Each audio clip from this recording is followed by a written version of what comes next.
Everyone, நான் காதம்பரி முருகன். இன்னைக்கு ஒரு இன்ட்ரெஸ்டிங்கான வீடியோ. இன்னைக்கு நம்ம ஒரு டாக்டரை மீட் பண்ண போகிறோம். இந்த உலகத்தில் மெடிசன்னா சிம்டம்ஸை ட்ரீட் பண்ணுறது மட்டும் அப்படின்னு இருக்கிற டாக்டர்ஸ்க்கு மத்தியில் ஒரு டாக்டர் இந்த லைஃப்பையும் ஹீல் பண்ணணும்னு சூஸ் பண்ணாங்க. அந்த டாக்டருக்கு 35 வருஷம் எக்ஸ்பீரியன்ஸ் இருக்குது. இந்தியா, நேபாள், யூஏஇயில் ப்ராக்டிஸ் பண்ணியிருக்காங்க. இப்போ கரண்ட்டாக அவங்க கத்தாரில் இருக்காங்க. இப்போ இந்த மிட் ஆஃப் த கிரைசிஸ் நிறைய பாம்ஸ் எல்லாம் போட்டுட்ருக்கிற நேரத்துலையும் நம்மளுக்கு கொஞ்சம் டைம் ஸ்பெண்ட் பண்ணி நம்மளோட கேட்ட உடனே இன்டர்வியூக்கு ஒத்துக்கிட்டாங்க. ஸோ நெக்ஸ்ட்டு ஒரு ஆப்ரேஷன் தேட்டர்லேருந்து கிளாஸ் ரூம் வரைக்கும் இவங்களோட கைடன்ஸ் இருந்திருக்கு. பேஷண்ட்லேருந்து ஃப்யூச்சர்ஸ் டாக்டர்ஸ் வரைக்குமே இவங்க கைட் பண்ணியிருக்காங்க. ஒரு இம்பேக்டை க்ரியேட் பண்ணியிருக்காங்க. ட்ரீட்மெண்ட்டில் ஒரு டிரான்ஸ்ஃபர்மேஷனை கொண்டு வந்திருக்காங்க. ஒரு மென்டார், ஒரு mind set coach, menstrual hygiene coach, நான் ஒரு பொண்ணு அப்படிங்கிறத I am a woman and I want to be proud to be a women அப்படிங்கிற ஸ்டேட்மெண்ட்டோட I am proud to be a women அப்படிங்கிற ஒரு டேகோட அவங்க நம்மளை ஃப்யூச்சர் விமன்வுட்டுக்கு கொண்டு போகிறாங்க. சயின்ஸு, ஸ்பிரிச்சுவாலிட்டி, லைஃப் ஸ்கில் எல்லாத்தையும் சேர்ந்து ஒரு power packed person doctor Thavamani. I welcome doctor Thavamani to our show. இப்போ இந்த செஷன் எப்படி போகுதுன்னா, ஒரு குழந்தை பிறக்குது. அந்த குழந்தை பிறந்து பேரண்ட் அந்த மெனார்க் டைமில் எப்படி அந்த குழந்தைங்களை பார்த்துக்கணும், அதுக்கப்புறம் ஒரு பிசிஓடி அந்த மாதிரி, அதாவது வளர்கிற ஸ்டேஜில் எப்படி இருக்கும், அதுக்கப்புறம் பெரிமெனோபாசல் ஸ்டேஜில் எப்படி இருக்கும், இர்ரெகுலர் பீரியட்ஸ்னால் எப்படி அதை ஃபேஸ் பண்ணுறது, அண்ட் மெனோபாஸை எப்படி நம்ம ஈஸியாக என்டர் பண்ணுறது அப்படிங்கிற ஒரு full life cycle of a விமனை பற்றி தான் நம்ம இந்த 3 எபிசோடில் பார்க்க போகிறோம். ஸோ கொஞ்சம் கொஞ்சமாக நான் இந்த வீடியோஸ் எல்லாம் அப்லோட் பண்ணுவேன். அதெல்லாம் நீங்கள் பார்க்கணுன்னா அதுக்கு நீங்கள் இந்த சேனல் சப்ஸ்கிரைப் பண்ணணும். நீங்கள் வாங்க, இப்போ நம்ம டாக்டர் தவமணியை உங்களுக்கு இன்ட்ரடியூஸ் பண்ணுறேன். நீங்கள் யோகா, அலோபதி எல்லாமே சேர்த்து ப்ராக்டிஸ் பண்ணுற ஒரு டாக்டர். ஸோ உங்ககிட்ட நிறைய கொஸ்டின்ஸ் எங்களுக்கு இருக்கு, எஸ்பெஷலி ஃப்ரம் சைல்ட்ஹுட்லேருந்தே வர மெனார்க் அண்ட் யோகா, இந்த ரெண்டுத்தையும் கிளப் பண்ணி தான் நம்ம ஃபர்ஸ்ட் செஷன் இருக்க போகுது. So you are going to guide, already you are guiding young children and women for menstrual hygiene பத்தி நீங்க கைட் பண்ணிட்டு இருக்கீங்க.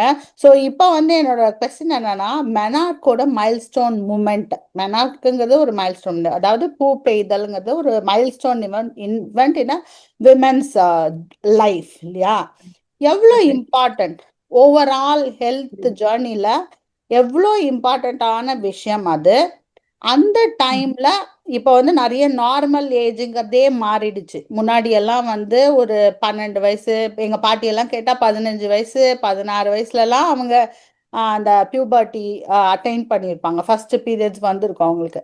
இப்போ குழந்தைங்களுக்கு ரொம்ப சீக்கிரமா தேர் கெட்டிங் மெனார்க், ரொம்ப சீக்கிரம், ஒரு 10 வயசு, சில பேர்லாம் கேட்டால் 8 வயசு அப்படிலாம் சொல்றாங்க. ஸோ நார்மல் ஏஜ் என்ன? இது எல்லாருக்கும் இருக்கிற கொஸ்டின், எனக்கும் இருக்கு. So normal age of menarche என்ன, அதை சீக்கிரங்கிறது என்ன, அதுக்கப்புறம் லேட் மெனார்க்குங்கிறது என்ன, இதை பத்தி கொஞ்சம் சொல்லுங்க. சூப்பரான கொஸ்டின் கேட்டிருக்கீங்க. ரொம்ப எலாபரேட்டான ஆன்சர் இது. நான் டாக்டர் தவமணி. என்னுடைய ஸ்பெஷலைசேஷனே menstrual hygiene mind set coaching. நீங்க நினைக்கல இது என்னப்பா இது மென்ஸ்ட்ரல் ஹைஜீன் மைண்ட் செட் கோச்சிங்னா, இந்தியாவிலே இதுதான் ஃபர்ஸ்ட் டைம் ஸ்டார்ட் பண்ணிருக்கு. நான் 35 இயர்ஸா கைனகாலஜிஸ்டா ஒர்க் பண்ணியிருக்கேன். இந்தியால, யூஏஇல, நேபாள்ல, டிஃப்ரெண்ட் கண்ட்ரீஸ்ல. அதே டைம்ல சின்ன பசங்க கூட ஒர்க் பண்ற ஆப்பர்ச்சுனிட்டிஸும் எனக்கு எல்லா இடத்துலயும் கிடைச்சிருக்கு. ஏன்னா ஸ்கூல் ஹெல்த் சர்வீசஸ் எனக்கு ரொம்ப இஷ்டம். பிளஸ் அது இல்லாம என்னுடைய தாட்ஸ் இதுன்றதுனால என்னை நிறைய இந்த அடோலசன்ட் சில்ட்ரன் இருக்கிற இடத்துல எனக்கு கவுன்சிலிங்க்கு என்ன கூப்பிடுவாங்க. Adolescent health counselling, nursing students ஆகட்டும், அந்த மாதிரி ஆகட்டும். ஸோ அப்போ இதெல்லாம் பார்த்து என்னுடைய எக்ஸ்பீரியன்ஸ்லயும் நான் பேசுவேன் ஆஸ் அ கைனகாலஜிஸ்ட். அதே டைம்ல ஸ்பிரிச்சுவலாவும் நான் படிச்சு இருக்கேன். எம்எஸ்சி இன் யோகா பண்ணியிருக்கேன். அப்புறம் விவேகானந்த கேந்திரா ஜிகினி பெங்களூர்லயும் பண்ணியிருக்கேன். ஸோ ஸ்பிரிச்சுவாலிட்டியும் அதை கிளப் பண்ணி, கூட சைக்காலஜியும் கொஞ்சம் கிளப் பண்ணி தான் நான் பேசுவேன். இது வந்து கம்ப்ளீட்டா மெடிக்கலா இல்ல. ஏன்னா எங்கெங்க மெடிக்கல் ட்ரீட்மெண்ட் தேவையோ கண்டிப்பா அவங்க டாக்டர் போய் அவங்க பார்க்கணும். ஏன்னா டிஸ்க்ளைமர் நம்ம ஃபர்ஸ்டே சொல்லிடணும். இது ஒரு டாக்டர் பேசுறதுனால இவங்க என்ன சொல்றாங்களோ அதை கேட்கலான்னு இல்ல. எப்ப நம்ம டாக்டர் கிட்ட போகணுன்றது உங்களுக்கு கண்டிப்பா தெரிஞ்சிருக்கணும். சோ இப்ப நீங்க ஒரு அற்புதமான கேள்வி கேட்டீங்க. மெனார்கி இது எவ்வளவு ஒரு இம்பார்ட்டன்டான டாபிக். என்னுடைய மென்ஸ்ட்ரல் ஹைஜீன் மைண்ட் செட் கோச்சிங்லயே I am proud to be a woman என்னுடைய கான்செப்ட் அவ்வளவுதான். நான் பெண்ணாக பிறப்பதற்கு பெருமைப்படுகிறேன் அப்படின்ற வார்த்தையை பெண்கள் சொல்ல மாட்டேங்கிறாங்க. ஐயோ யக், ஓ டட்டி, வை டிட் இட் ஹேப்பன். எனக்கு சில பசங்க பாவம் அவங்க சொல்றாங்க, ஐயோ டாக்டர் எனக்கு கேன்சர் வந்துடுச்சான்னு நான் பயந்து போயிட்டேன். ஏன் பசங்களுக்கு எல்லாம் இது வரக்கூடாது, எனக்கு மட்டும் ஏன் வரணும், நான் மட்டும் ஏன் பெண்ணா பிறந்தேன், இந்த மாதிரி எல்லாம் ஸ்டேட்மெண்ட்ஸ் நான் கேள்விப்பட்டிருக்கேன். பேரண்ட்ஸ் எப்படி அவங்கள ப்ரிப்பேர் பண்றாங்கன்றது ரொம்ப ரொம்ப இம்பார்ட்டன்ட். அந்த தாய் தந்தை வீட்டுல இருக்கவங்க அந்த பெண்ணை வந்து ப்ரிப்பேர் பண்ணணும். ஸோ அதனால்தான் இந்த பியூபர்ட்டி இல்லாம அந்த குழந்தை பிறந்தாப்புல இருந்து பியூபர்ட்டி ஸ்டேஜ் வரைக்கும் சைல்ட்ஹுட்னு சொல்றோம் இல்லைங்களா, அந்த ஸ்டேஜ்ல ப்ரிப்பரேஷன் வந்து ரொம்ப ரொம்ப இம்பார்ட்டன்ட். இந்த டைம்ல ரொம்ப காமனா வந்து லைஃப் ஸ்டைல் டிசீசஸ் இப்ப சின்ன பசங்களுக்கே வந்துடுச்சு பாருங்க. சைல்ட்ஹுட் ஒபேசிட்டி, அப்புறம் மால் நியூட்ரிஷன், அப்புறம் over nutrition, iron deficiency, infection, immunity level கம்மியா இருக்கிறது, இது எல்லாமே வந்து சைல்ட்ஹுட்ல காமனா இருக்கு. இதை வந்து நம்ம நெக்லெக்ட் பண்ணாம இதை வந்து அவங்க கிட்ட இருந்து ஹேண்டில் பண்ணணும். அந்த சின்ன குழந்தைகளுக்கு ஹேண்டில் பண்ண அது வந்து ஒரு ஃபேமிலியோட கடமை. அதுல தாய் வந்து ரெஸ்பான்சிபிலிட்டி எடுத்துக்கணும்.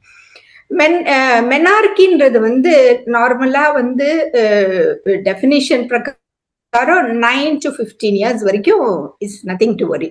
பிஃபோர் 9 வந்து ப்ரிகாஷியஸ் பியூபர்ட்டிங்கிறாங்க. கண்டிப்பா நீங்க வந்து பீடியாட்ரிக் எண்டோக்ரைனாலஜிஸ்ட் கிட்ட கொண்டு போய் காட்டணும். ஏன்னா அது ஏதாவது ஹார்மோனல் ப்ராப்ளமா இல்ல ஒபேசிட்டியா லைஃப் ஸ்டைலா அதெல்லாம் கொஞ்சம் அவங்க ரூல் அவுட் பண்ணுவாங்க.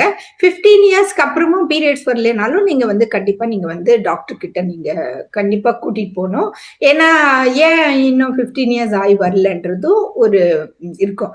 தாய் வந்து அந்த சைல்ட வந்து கொஞ்சம் கான்சென்ட்ரேட் பண்ணிட்டே இருக்கணும்.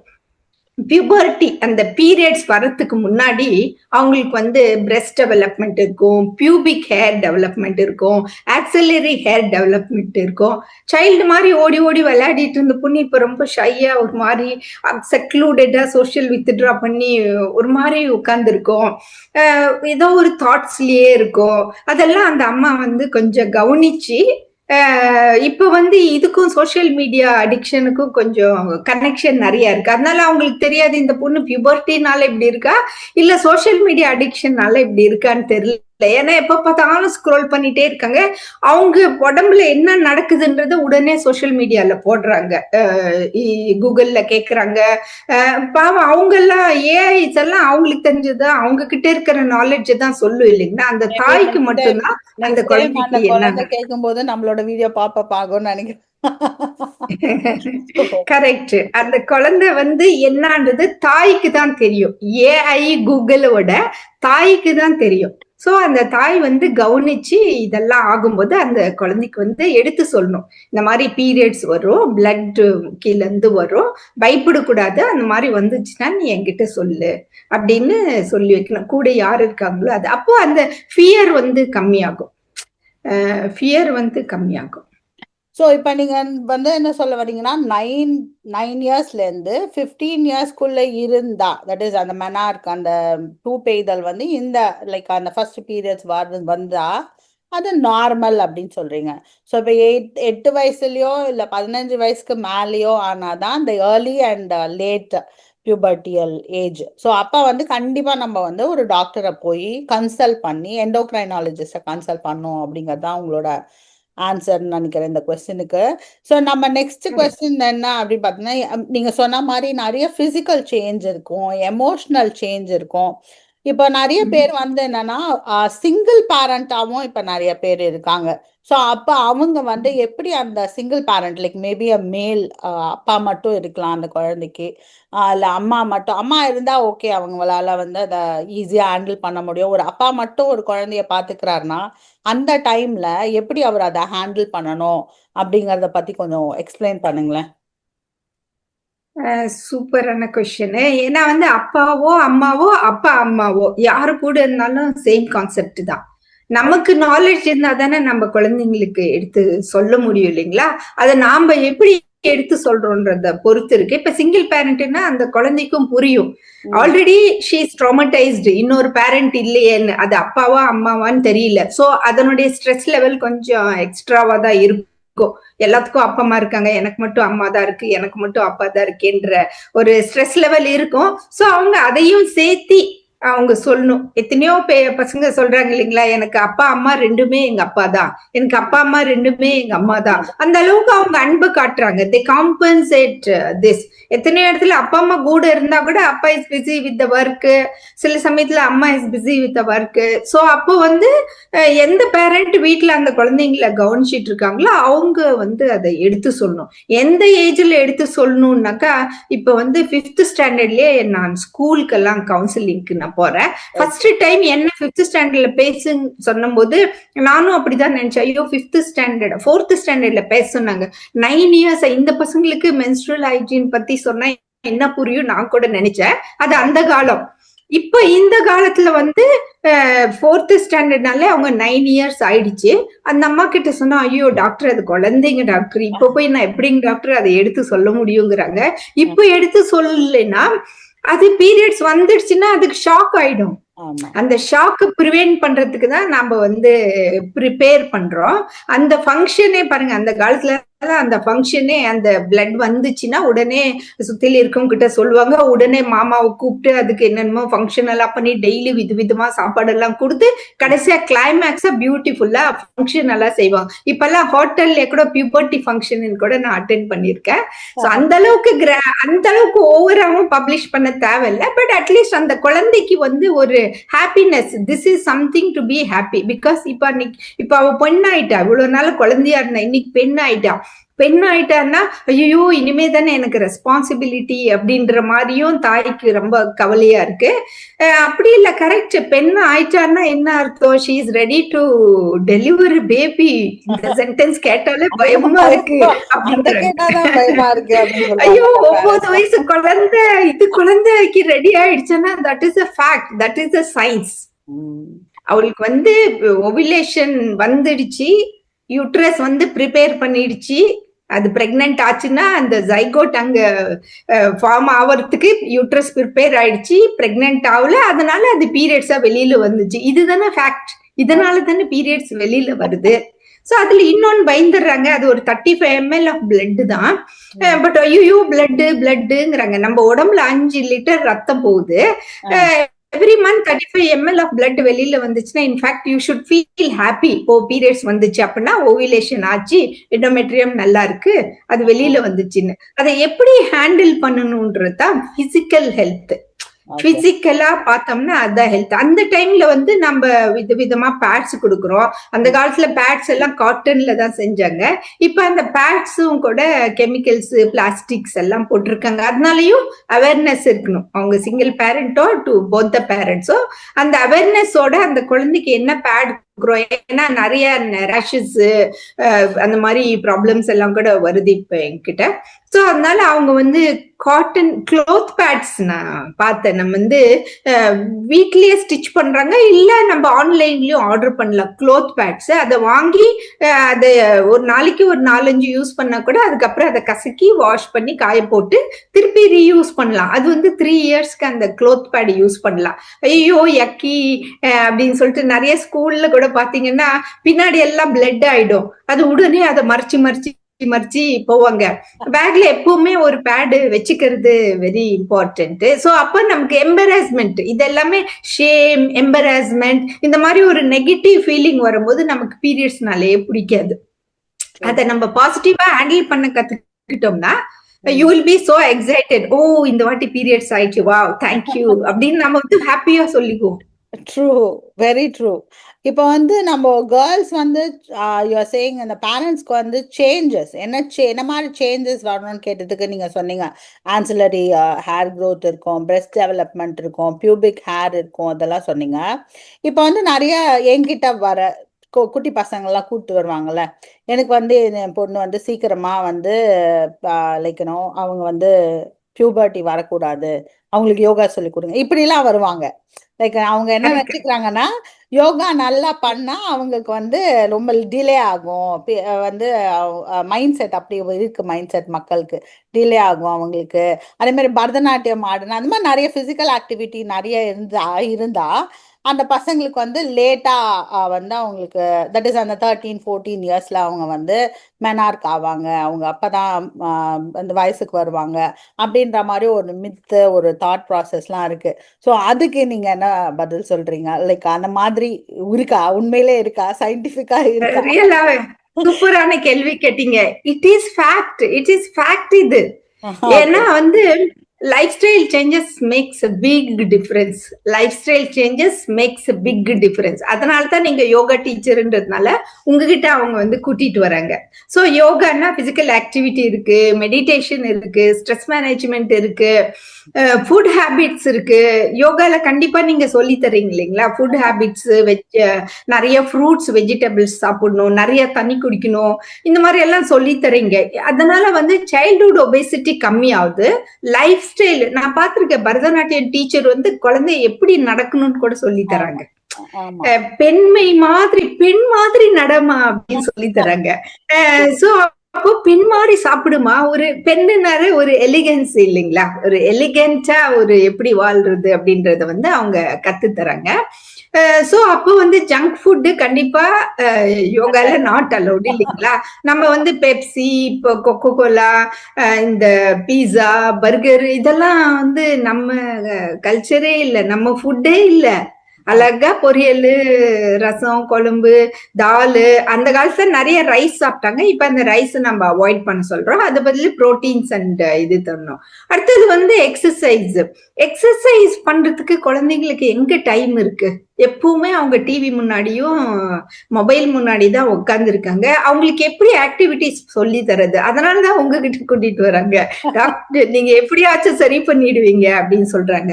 நீங்க வந்து அவங்களுக்கு யோகா, பிசிக்கல் ஆக்டிவிட்டி, ஃபுட்டு சொல்லி தரது இல்லாம இதெல்லாம் செய்யறதுனால குழந்தைங்க மினிமம் 8 hours தூங்குவாங்க. இப்ப இருக்கிற பெரிய சேலஞ்சே தூக்கம் தானே. அந்த தூக்கத்தை தானே காம்ப்ரமைஸ் பண்ணி சோசியல் மீடியாக்கு நம்ம தானம் கொடுத்துட்டு இருக்கோம். சோ அப்போ பிசிக்கலி நீங்க ஆக்டிவா இருந்தீங்கன்னா நீங்க ஸ்ட்ரிக்டா அவங்க கிட்ட சொல்லுவீங்க, இந்த மாதிரி நல்ல ஹெல்த்தி பிராக்டிசஸ் வேணும்னா நல்லா தூங்கணும். தூங்குறதுக்கு நம்ம ஒன்னும் காசே கொடுக்க தேவையில்லைங்க, 8 மணி நேரம் நிம்மதியா தூங்கலாம். அதுவும் சின்ன பசங்களுக்கு என்ன கவலை இருக்கு, பெரியவங்க தான் இந்த கவலை அந்த கவலை நினைச்சிட்டு தூக்கம் வர்றது இல்ல. சின்ன குழந்தைங்களுக்கு அதெல்லாம் நல்லா தூங்கலாம். இத அம்மா அப்பா கொஞ்சம் கவனிக்கணும். 9 o'clock பெட்னா 9 o'clock பெட். சோ அப்பா அம்மாவும் 12 மணி 1 மணி டெய்லி அவங்கள பார்ட்டி கூட்டு போறது, 1 மணி அந்த மாதிரி வீட்டுக்கு வர்றது, அந்த மாதிரி எல்லாம் இருந்தா பசங்களுக்கும் டிஸ்டர்ப் ஆகுது. சோ ஃபுல் ஃபேமிலியே கொஞ்சம் லேட் ஆயிடுது இல்லையா, அந்த பார்ட்டிஸ் அது போனா சாப்பிடுற டைம் ரொம்ப டிலே ஆகுது. கரெக்ட். சோ அதுக்கெல்லாம் போக கூடாதுன்னு சொல்லல, பட் லிமிட் வச்சுக்கலாம். சில இடத்துல 10 மணிக்கு தான் சமைக்கவே ஆரம்பிக்கிறாங்க. So physical activity is must. அதுதான் நம்ம always say physical activity is must. So physical activity பண்ணா yes menarche time கொஞ்சம் டிலே ஆகும் அப்படின்னு நீங்க சொல்றீங்க இல்லையா? கரெக்ட். லைஃப் ஸ்டைல் மாடிஃபிகேஷன்ல வந்து மெனார்கி டிலே ஆகும். இந்த லைஃப் ஸ்டைல்னாலதான் வந்து அர்லியா வந்துட்டு இருக்கு. பேசிக் அதான். அது இல்லாம சில மெடிக்கல் காசஸ் எல்லாம் இருக்கு. அதனாலதான் நான் சொன்னேன் டாக்டர் கிட்ட நீங்க கண்டிப்பா கன்சல்ட் பண்ணி ஆகணும் அப்படின்னு சொல்லிட்டு. பீரியட்ஸே வரலன்னு கண்டிப்பா யாரும் 7 yearsல போக மாட்டேங்க இல்லைங்களா, 15 yearsல தான் போவாங்க. சோ அந்த அர்லியா ஆச்சுன்னா டாக்டர் கிட்ட நீங்க போகணும். அர்லியா ஆகாம பாத்துக்கணும்னா அந்த குழந்தையோட லைஃப் ஸ்டைல் மாடிஃபிகேஷன் மேல கொஞ்சம் கான்சன்ட்ரேட் கொடுக்கணும். இப்ப அது இல்லாதனால சைல்ட்ஹுட் ஒபேசிட்டி, ஹார்மோனல் டிஸ்டர்பன்சஸ் இந்த மாதிரி எல்லாம் நிறைய ஆவறதுனால நிறைய காசஸ் இருக்கு. சோ அதை முடிஞ்ச அளவு நம்ம தடுக்கலாம். இன்னொரு இம்பார்ட்டன்ட் கொஸ்டின் டாக்டர் வந்து ஒரு ஒரு சில பேருக்கு வந்து இன்க்ளூடிங் மீ, நான் சின்ன வயசுல இருக்கும்போது என் கதையை நான் உங்ககிட்ட கேட்டுக்கிறேன். ஃபர்ஸ்ட் வந்து ஒரு பீரியட்ஸ் வந்துடுது. அதுக்கப்புறம் வந்து கிட்டத்தட்ட 1 மாசம் 2 மாசம், சில பேர்லாம் நான் கேள்விப்பட்டிருக்கேன் 1 இயர் வரைக்கும் அவங்களுக்கு நெக்ஸ்ட் பீரியடே வரல. அதுக்கப்புறமா திருப்பி இட் ஸ்டார்ட்ஸ். இது வந்து எதனால? அண்ட் இது வந்து நார்மல் தானா? ஈவன் அவங்க வந்து பிசிக்கலா ஆக்டிவாவே இருந்தா கூட திஸ் ஹேப்பன்ஸ் இல்லையா? நம்ம இது வந்து கரெக்ட் நிறைய இடத்துல நம்ம பார்க்குறோம். இது நார்மலா? கரெக்ட் ஏன்னா இங்க இத கரெக்ட் வாட்ச் பண்ற நிறைய பேர் வந்து இந்த சுச்சுவேஷனை கிராஸ் பண்ணியிருப்பாங்க.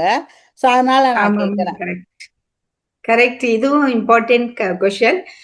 பீரியட்ஸ் ஸ்டார்ட் ஆன புதுசுல வந்து நம்ம கொஞ்சம் ஹார்மோனல் இம்பேலன்ஸ் இருக்கும். சில பீப்புளுக்கு கரெக்டா 28 டேஸ்ல வரும், 30 டேஸ்ல வரும், 45 டேஸ் வரைக்கும் it is okay, nothing to worry. 28ன்னா இப்போ ஒரு மந்த்ல ஃபர்ஸ்ட்டுக்கு வந்துச்சுன்னா 28 வந்துடுச்சுன்னா ஐயோ மாசத்துல 2 வாட்டி வந்து போச்சேன்னு கவலைப்பட தேவையில்ல.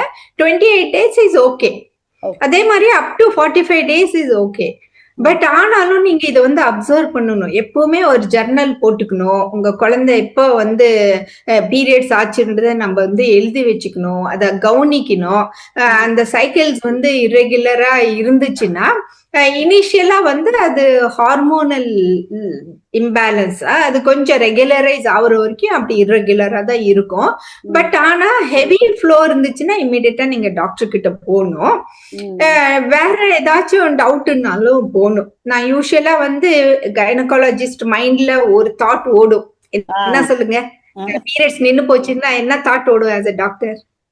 பிரெக்னன்சியா ஃபர்ஸ்ட் தான் தோணும் இல்லையா? அத சொன்னாலே அம்மா அவங்களுக்கு வரிட் ஆகும். அப்படிதான் என்னுடைய ஃப்ரெண்ட் அவங்க கிளினிக்கு வந்து ஒரு 11 years old கேர்ள வந்து அவங்க அம்மா கூட்டிட்டு வந்தாங்க. டாக்டர் கொஞ்ச நாளா இவளுக்கு வயித்துல ஒரு பெரிய கட்டி இருக்குங்க டாக்டர், என்னன்னு கொஞ்சம் பாருங்க. பாவம் ரொம்ப இன்னோசென்டான பொண்ணு, அது 11 years, அந்த குழந்தைக்கு என்ன தெரியும் இல்லைங்களா?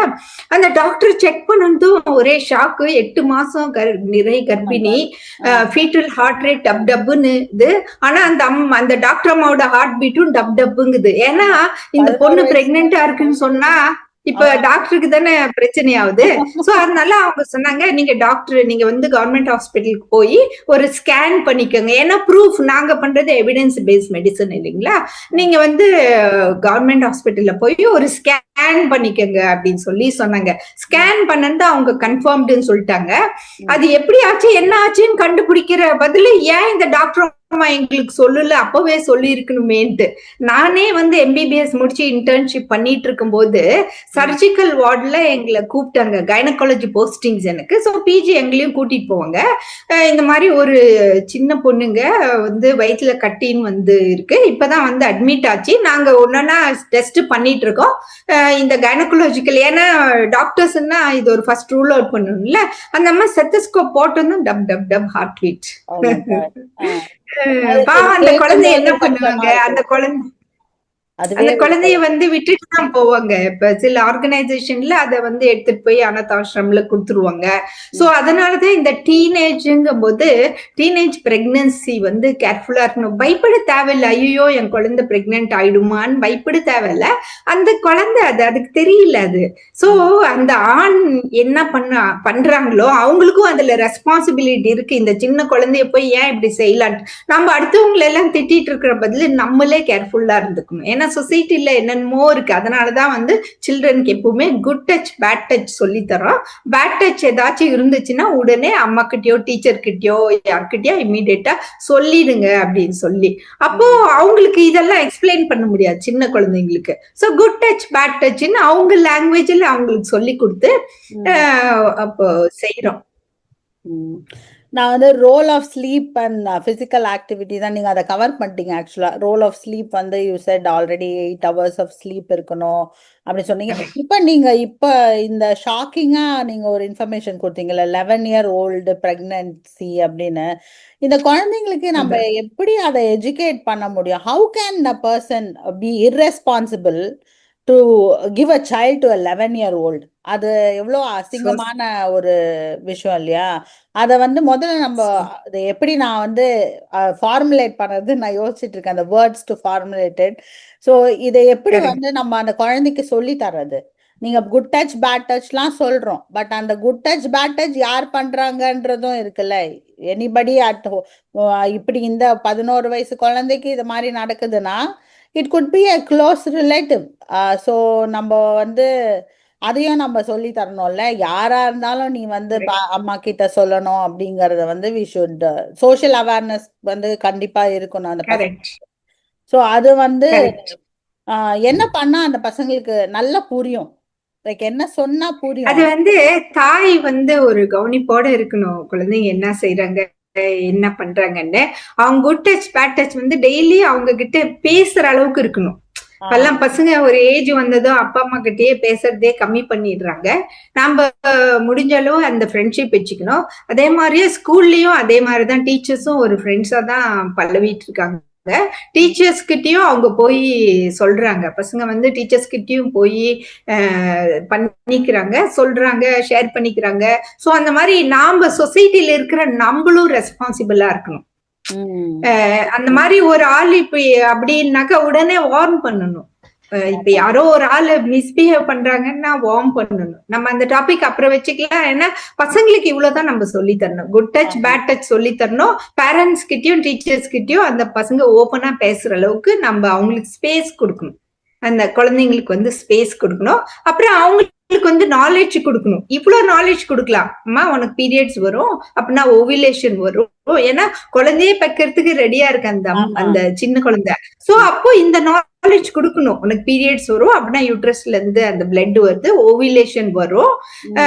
சோ அது அப்படியே கொஞ்சம் கொஞ்சமா அவங்களுக்கு வந்து நம்ம எடுத்து தரல. ஏன்னா how much we educate it is very important. அந்த தாய் கான்பிடென்டா இருந்தா தானே அந்த குழந்தைக்கு எடுத்து சொல்ல முடியும். அந்த தாயே கான்பிடென்டா இல்லைன்னா, அன்னைக்கு ஒரு அம்மா சொல்றாங்க, எங்க டாக்டருக்கு பீரியட்ஸ் வரும்போது துடிக்கிறா டாக்டர், உளுந்து உளுந்து துடிக்கிறா, அவளுக்கு எண்டோமெட்ரியோசிஸ் இருக்குமா அப்படின்னு என்ன கேட்டாங்க.